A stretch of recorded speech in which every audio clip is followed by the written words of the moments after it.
Bonjour, donc ici on vous présente un tutoriel sur comment on réalise un petit questionnaire à l'aide de listes. Donc ici on me dit d'appuyer sur la barre d'espacement, on me pose une question. Si je réponds correctement, on me dit OK. Si je réponds une mauvaise réponse, on me dit oups. Donc comment on a réalisé ça? D'abord on est allé dans la catégorie variable pour se créer notre liste. Donc la liste de questions et la liste de réponses. Donc ici le test numéro 1, 2 plus 6, j'ai la réponse numéro 1, 8. 5 fois 2, la réponse 10. Donc, il faut que la question numéro 1 ait sa réponse 1 également dans la seconde liste. Comme on ajoute des questions, tout simplement ici, on ajoute notre question 5 qui est 3 moins 5. Et je viens ajouter par la suite 3 moins 5, on a moins 2 comme réponse. Donc, je viens d'ajouter une question de plus à mon questionnaire. J'ai ensuite créé, pour pouvoir travailler au hasard dans mes listes, j'ai créé une variable question. Donc, que je vais me servir à un moment dans mon script. Donc, si je regarde le script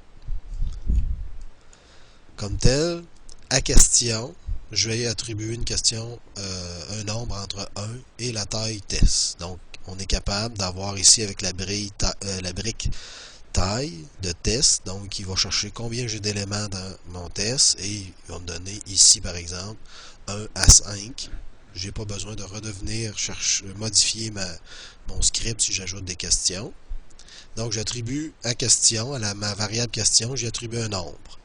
Ce nombre, on le demande. Donc, demander item question, donc l'item numéro 2 par exemple, de la liste test, et on attend la réponse.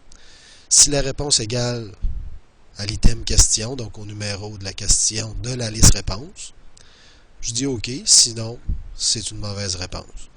Donc, mon item ici, je suis allé tout simplement chercher dans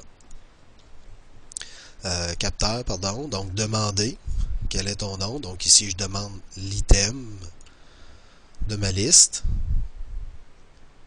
J'attends. Et ma condition, si la réponse est égale, donc avec l'opérateur égal, j'ai pu aller chercher ma réponse ici à la question que j'ai mis dans la première zone de mon opérateur est égale à l'item numéro question de la liste réponse. Donc, si j'ai posé la question numéro 3, est-ce que ça égale la réponse numéro 3 de ma liste réponse? Si oui, tout simplement dire quelque chose, faire une autre action, peu importe. Donc, c'est la façon de travailler avec des listes, questions-réponses, et avec un petit nombre aléatoire pour modifier l'ordre, si on veut, des questions et réponses.